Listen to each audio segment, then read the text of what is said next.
All right, so we're diving deep today into the world of Bob Camblin. Oh, yeah, this will be good. He's an artist who's really made a name for himself, but still there's this air of mystery around him. Definitely enigmatic. And, we've got a ton of great stuff to work with here. Yeah, lay it on me. Okay, so we've got a bunch of his own quotes, which are really thought-provoking. Always a good place to start. Then a super detailed biography, whole record of his exhibitions, and some writings that really get into his whole artistic philosophy. Like a window into his mind. Exactly, and that includes some insights into a specific piece called Echoes of Time.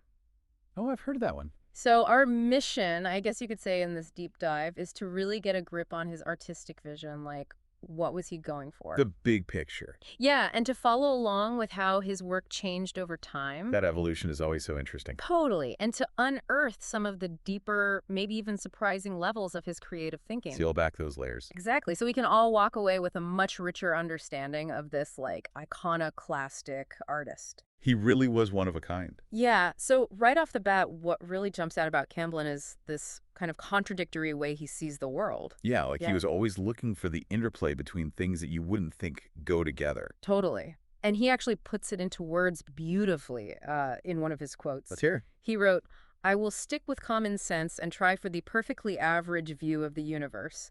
I think that will let me enjoy miracles on both sides of science and magic and the nuances of the smear between the whiteness and the blackness, and hope that I can be around when the two meet in the near future and we have an intensely bright gray." Wow, that's quite a mouthful. It is, but it's so powerful, right? Like he's deliberately choosing to embrace that in-between space, that gray area. That's where the real juice is. Exactly. Wouldn't you say that really defines his perspective? Totally. He wasn't about drawing hard lines anywhere. And that even goes for how he thought about knowing itself. Like epistemology. Yeah, exactly. So the sixth sense is to be, without a doubt, senza dubio. No doubt. So interesting. Yeah, it really shows how important intuition was to him, this deep inherent understanding that goes beyond just thinking things through logically. It's like a knowing that you feel in your gut. Exactly. And it's like he took that feeling and turned it into art. And it seems like his connection with nature was a huge part of that. Nature was everything to him. It was in 1974 he wrote, "Find something in nature that completes you and then surrender." It's beautiful, right? I know, giving yourself over to the natural world to find that sense of wholeness. It's pretty profound. Totally. And, if we tie this to how he saw the creative process, it's all about amplifying belief, really focusing your intention. Like a laser focus. And he talked about this sort of tension between opposites within creativity itself. Oh, yeah, that push and pull. He said, "In the balance, patience and yet, freedom again, and yet, in silence, the reality can be maintained." Makes you think about how we need both structure and freedom to create. It's so true, and it's a theme you see popping up all over in different creative fields. And it's fascinating to see how his very definition of art shifted over time. How so? He said how art for art's sake has become art for life's sake, or art for my sake, or art for survival's sake.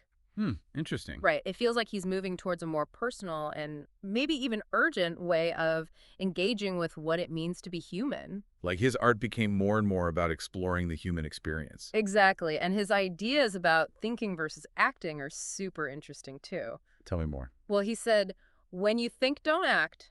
When you act, don't think." And then he talks about stepping off the train of thought to find real power and even laughter. Whoa, hold up there. Stop overthinking things. Yeah, basically sometimes you just got to act, trust your gut and jump in. He's all about that intuition. He really is. And even in the everyday mundane stuff, Camblin seemed to see this extraordinary beauty. He found the magic in the ordinary. He did. He observed the cosmos waves as me with tree leaves, sun-heated air moves across the electrons of my skin.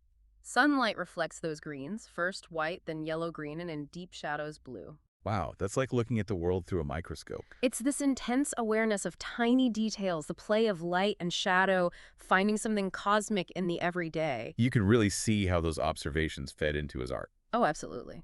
So let's talk about how his artistic journey actually unfolded. The timeline. Exactly. So he starts at the Kansas City Art Institute and then lands a Fulbright scholarship to Italy in 1955. Italy, huh? A classic artist's pilgrimage. It really is, and that time in Italy seems to have been pivotal for him. In what way? Well, he was surrounded by these Renaissance masters, soaking up all that incredible art. The greats. Yeah, and then something really interesting, he encounters the Capuchin catacombs in Palermo. And catacombs with all the bodies. Yeah, those ones. And, it's kind of eerie, but also fascinating. I can imagine And so. you have to wonder if that experience with death and those preserved remains stuck with him. Yeah, like maybe it fed into his later work exploring mortality and how fleeting life can be. That's a great point, and maybe even his interest in collecting and preserving objects in his art, like that jar we see in Echoes of Time. Huh. Yeah, I hadn't thought of that, but it makes sense. So after Italy, he teaches at a few different places before landing at Rice University in Houston in 1967. Houston, that's a big shift. It was a turning point for sure, and it's in Houston that he really starts collaborating with other artists. Oh, yeah, the collaborative spirit. Big time, especially with Earl Staley and Joe Tate in groups called B&E Productions and The Holding Firm. What were they like?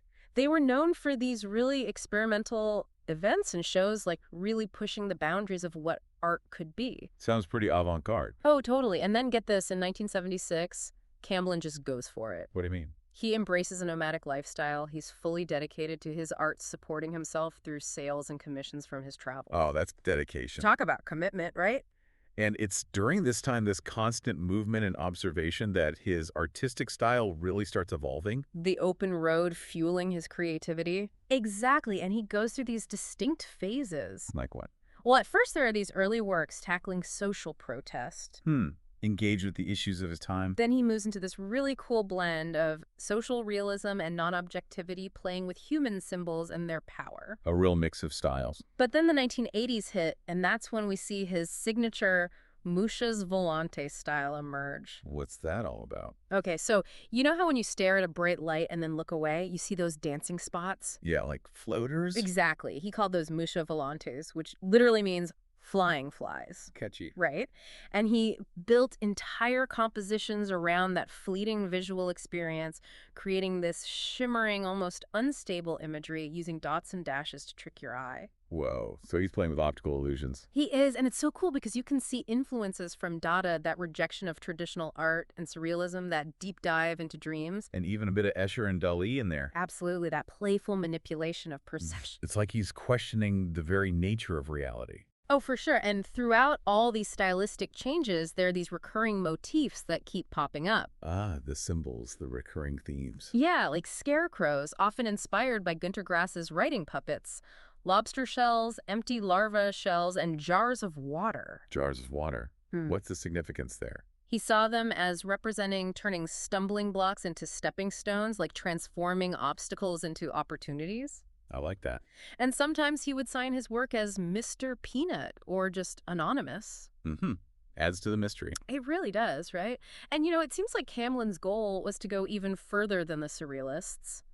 Oh, so? Well, they were all about exploring dreams, but he was actively challenging our basic assumptions about what's real, what we perceive as reality. Like shaking things up, making us question everything. Exactly, and that brings us to how we can even begin to understand his work. Yeah, it's complex. There's so many layers. It is, but he gives us a clue. He famously called his drawings puzzles that want to be solved. Puzzles? That's intriguing. It is right. And he often included what he called extra data problems, like codes and visual traps, to make viewers really think. So he wanted us to be active participants, not just passive observers. Exactly. He wanted to get your mind working. Not just looking, but thinking. And he had this really interesting take on the role of language in art.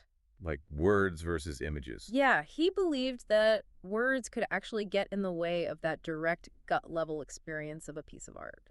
So he didn't want to spell everything out for us. Nope. So when he did use text in his paintings, it wasn't meant to be a straightforward message. More like another piece of the puzzle. Exactly. He saw those words as shapes, as clues within the bigger picture. So the text itself becomes part of the visual experience. Right. And it seems his ultimate aim was to draw us in, to make us explore the artwork so we could discover something about ourselves along the way. It's like a journey of self-discovery through art. And this idea is really central to his book, Zen and the Art of Enlightenment. Oh, yeah, I've heard of that one. It features a lot of his drawings, and the goal is to cultivate what he called everyday enlightenment. Sounds pretty lofty. It is, but basically it's about challenging how we usually see things and reaching a deeper understanding. So the book itself is like a tool for mindfulness. Exactly, using art to help us be more present and open to the world around us. And I bet it ties into those themes of impermanence and finding beauty in the unexpected? It absolutely does, and at its heart, it's about self-inquiry. The book acts as a mirror reflecting our own minds back to us. Whoa, that's deep. It is right, and it all connects back to his interest in Zen and the I Ching. Oh yeah, those ancient philosophies. Zen is all about meditation and intuition, and the I Ching is about change and interconnectedness. So he's weaving those ideas into his art. He really is. It's this amazing blend of visual art and deep philosophical thought. Pretty mind-blowing. It really is.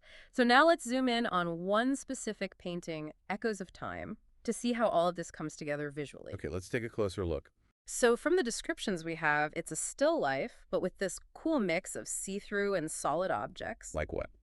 There's a goblet, a jar, some scattered items, and even a faint hint of a human figure. A ghostly presence. Kinda. And even the objects themselves seem to be loaded with symbolism. I bet. Like the goblet, since it's partially transparent, could represent fragility, but also revelation. Like something that's both empty and full of potential. Exactly. And sometimes it's described as having a reflection of a distant landscape inside. Huh. Almost like it's holding a whole world within it. And then there's the jar, often sealed with fabric and sometimes containing what looks like a skeletal form. That's a bit eerie. It is, right? But it makes you think about preservation, holding on to memories, collecting pieces of the past. Like a time capsule. And then you've got these scattered objects, a dried slice of citrus, a broken bottle, scraps of paper or fabric. Like a moment frozen in time. Exactly a reminder of how fleeting everything is. And what about that wax seal or red seal that's mentioned? That's a good one. It's like a letter, a hidden message, maybe a link between the past and the present that hasn't been broken. Even though we can't see what's inside. Right. And then there's that faint figure in the background with outstretched arms. The mysterious figure. Yeah, it's hard to tell what the gesture means. Is it welcoming, longing, warning? It's open to interpretation. And the fact that it's fading into the background, almost merging with the painting itself, really emphasizes that sense of impermanence. Like it's slipping away. And it all ties back to those big themes we've been talking about: the passage of time, the power of memory, the dance between presence and absence. It's a very Zen way of looking at reality. It really is. And there's a connection to I Ching hexagram 23 Po, which means splitting apart. Splitting apart, huh? That's interesting. It is, right? It reminds us that when things break down, it's not always just destruction. It can be a necessary step towards something new. Like a cycle of death and rebirth. Exactly. And the idea of emptiness not as a void, but as pure potential, that's so central to a lot of Eastern philosophies. And it seems to be visually represented in this painting. It really does. And the coolest thing about Echoes of Time is that it doesn't have just one meaning. Like it's open to our own interpretations. Exactly. It invites us to bring our own experiences to the table and find our own meaning within it. It's like a conversation between the artwork and the viewer.